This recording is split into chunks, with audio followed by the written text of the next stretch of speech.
Today I'm going to make some pork spare ribs. Really simple, really easy, really basic, really tasty. These are typical pork spare ribs. These are what they call enhanced. This one has a 8% solution. That's a saltwater brine solution that's been injected into it to try to make it more tender and more flavorful. And so these are typically what you will find in pretty much every grocery store there is here in the U.S.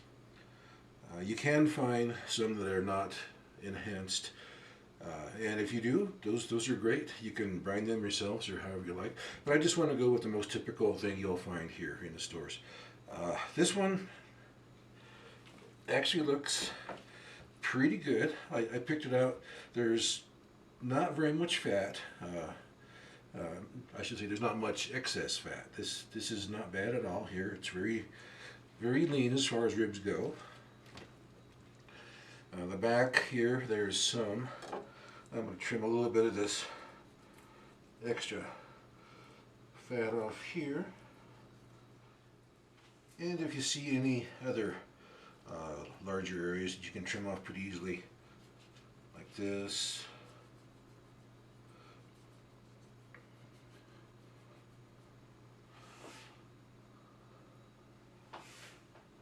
This area here, you can see I just removed a little bit of that membrane up here.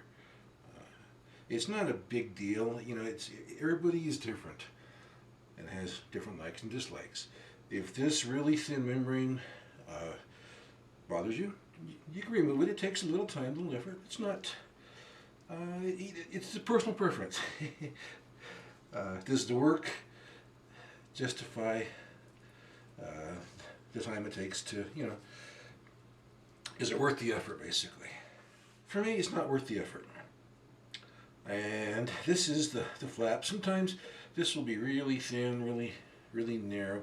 This one is a little bit bigger than the average, probably. Nothing to worry about.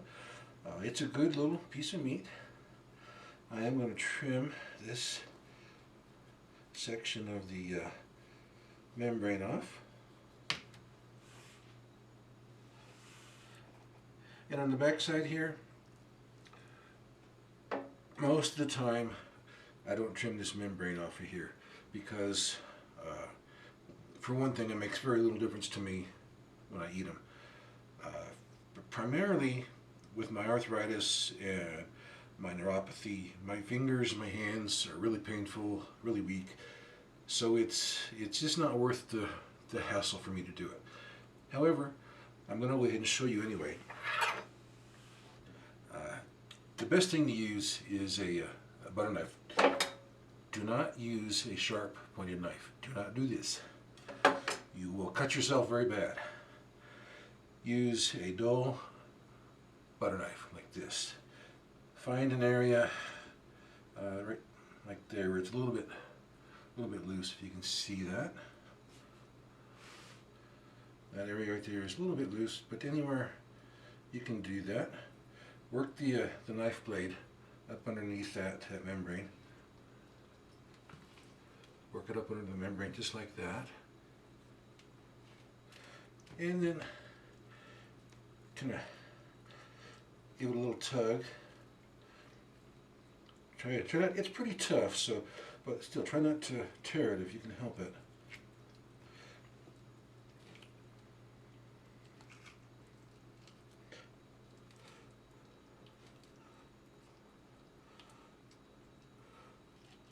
There, see, it's just started now.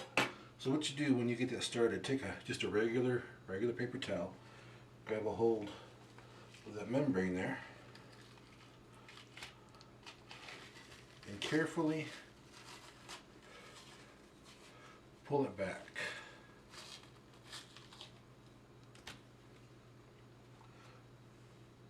Sometimes that whole thing will come off in one try.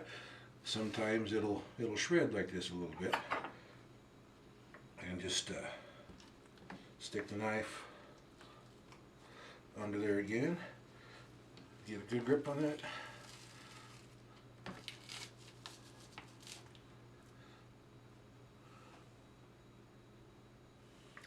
And that's as far as I'm going to go with it. For the reason, like I said, my hands just hurt so bad when I do that. Even my shoulder's hurting. So it's not worth it for me. But I wanted to show you anyway, just so you are aware of that. I'm going to go ahead and put this in the roasting pan I'm going to use. I'm going to cook these in the oven at 275 degrees Fahrenheit. And it'll probably take, between 3 to 5 hours. It's just going to depend on the actual oven temperature, because it's going to fluctuate. It's going to depend on how thick the meat is on these ribs, how much fat there is. So there's certain variables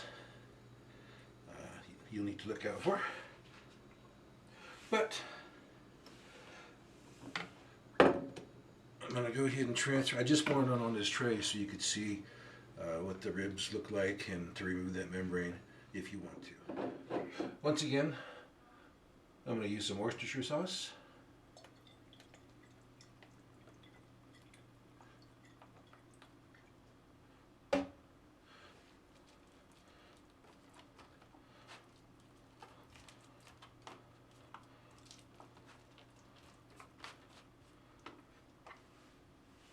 I'm going to use a little bit of Lowry's here.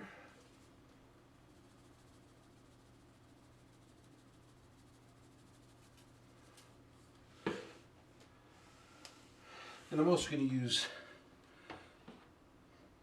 this is a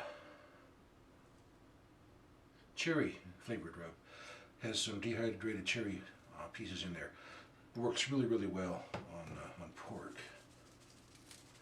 But you can use any kind of seasoning you like. A lot of people I know just like to go with just regular salt and pepper, and that's it. So it's whatever you like. This is the back side of the ribs. I'm going to give this just a minute or two for those seasonings to start working on the meat and to react with it and be absorbed into it a little bit. Then I'll flip it over and do the front side. Giving it just a few minutes, and the seasoning are starting to react with the meat a little bit, and the moisture is they're being absorbed into it just a little bit. So I'm going to go ahead and flip it over.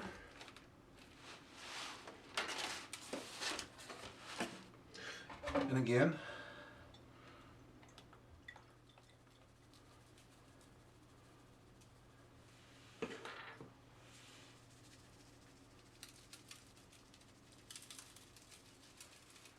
and that's all there is to it. Just season them up to I put a pretty good heavy coat on there. It's all personal preference. How do you like it best? But these are ready to go in the oven just like this now. Yeah, like I say, at 275, between 3 to 5 hours approximately, depending on the actual oven temperature, how thick the meat is on these ribs, and a couple variables like that. So in they go now. It has been 3 hours, and they're looking pretty good. See how these rib bones here have the meat's pulled back quite a bit, and even over here it's pulled back a good bit. That's a really good indication that these are done. And I'm gonna see how that toothpick goes in pretty easily, and it comes out very easily with, there's a little bit of resistance there. A little there, a little more there.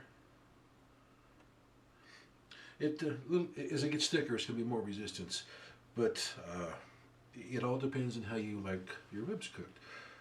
If you like them just fall off the bone tender, these would need to cook probably a couple more hours. It's all personal preference.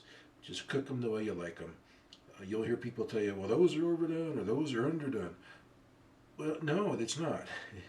If that's the way you like them, those are perfectly done. Whether it's fall off the bone,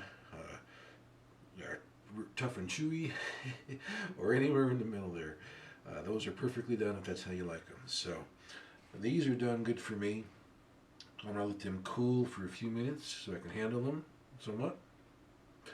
And we'll slice them and eat them. Before I cook these, if I had wanted to make them into St. Louis style ribs, I would have cut them right across the back, right there, right above where the knuckle joint is, and That's how you would make a St. Louis style rib. I prefer the whole slab. Some people don't like this area up here because there's some cartilage and bone in there, and it doesn't bother me. Again, it's all personal preference.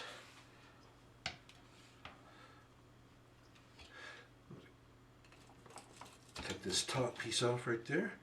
There's a lot of cartilage in this particular piece up here, but there's still some good rib meat there as well. And then from here, it's just a matter of slicing them into individual ribs.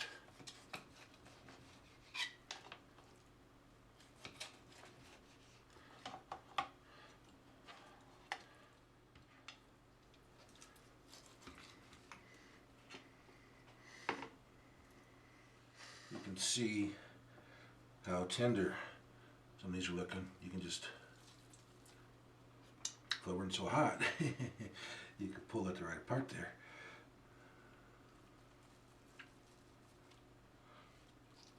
You can see how it's just starting to come apart there a little bit, and let me try a piece here.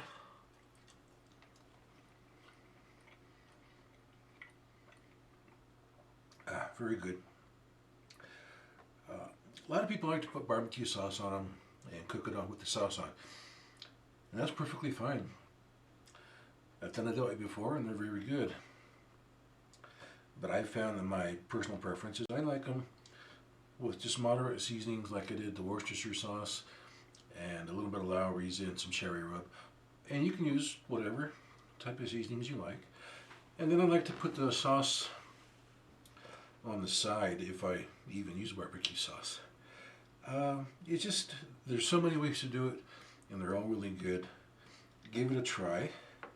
You can make these ribs from the grocery store taste pretty good without very much trouble at all. These are really, really good, man. You gotta try them. You can do it on the grill or smoker as well as the oven. We'll see you next time on Cook and Gobble videos. Good, good, good.